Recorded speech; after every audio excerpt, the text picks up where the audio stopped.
असमय हो जाए मौत तो आत्मा के साथ क्या होता है, अकाल मृत्यु के ये रहस्य नहीं जानते होंगे आप। गरुड़ पुराण में असमय मौत या अकाल मृत्यु जैसे दुर्घटना, बीमारी, आत्महत्या आदि के बारे में बताया गया है।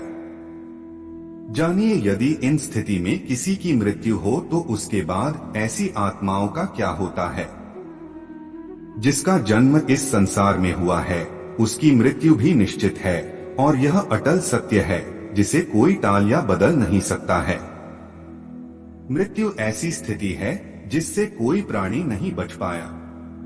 लेकिन जिस तरह जीवन जीने के कई तरीके हैं, ठीक उसी तरह मृत्यु भी कई तरह से आती है।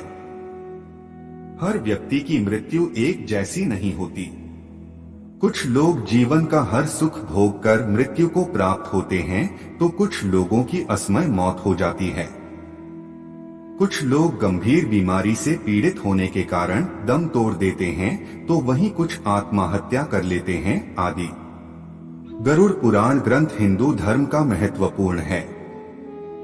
इसमें भगवान विष्णु द्वारा जन्म और मृत्यु के साथ ही मृत्यु के बाद की स्थितियों के बारे में बताया गया है।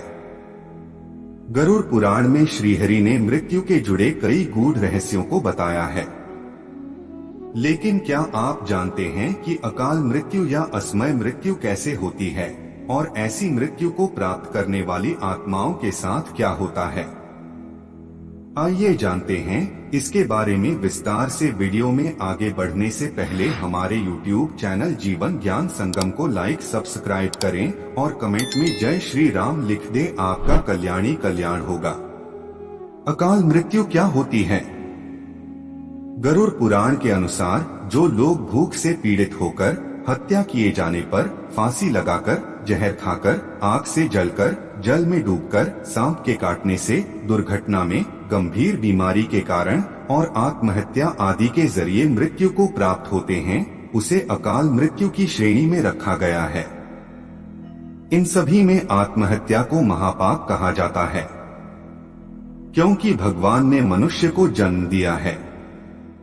यदि मनुष्य आत्महत्या करता है तो इसे भगवान द्वारा दिए जन्म का अपमान करना माना जाता है। क्यों होती है अकाल मृत्यु, क्या है इसके कारण? गरुड़ पुराण में बताया गया है कि व्यक्ति का जन्म और मृत्यु सभी उसके कर्मों के आधार पर निर्धारित होता है। ऐसे लोग जो पापी होते हैं, दुराचार करते हैं, स्त्रियों का शोषण करते हैं, झूठ बोलते हैं, भ्रष्टाचार और कुकर्म आदि करते हैं, वो इन्हीं कारणों से अकाल मृत्यु को प्राप्त होते हैं। अकाल मृत्यु हो जाए तो आत्मा का क्या होता है? गरुड़ पुराण के अनुसार जिनकी अकाल मृत्यु होती है उनकी आत्मा की आयु भी अधूरी मानी जाती है। यानी ऐसी आत्माओं का जीवन चक्र पूरा नहीं होने पर इनकी आत्माओं को स्वर्ग या नरक कहीं भी स्थान नहीं मिलता और ये भटकती रहती हैं। यदि किसी पुरुष की अकाल मृत्यु होती है तो उनकी आत्मा भूत, प्रेत, पिशाच, कुष्मांडा, ब्रह्मराक्षस, बेताल और क्षेत्रपाल योनि में भटकती है। वहीं यदि स्त्री की अकाल मृत्यु हो जाए तो इनकी आत्मा अलग अलग योनि में भटकती है।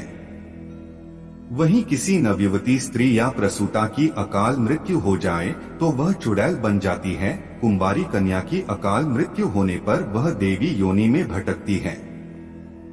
ऐसा गरुड़ पुराण में बताया गया है। आज के लिए बस इतना ही। मिलते हैं न्यू वीडियो पर। जय हिंद, जय भारत।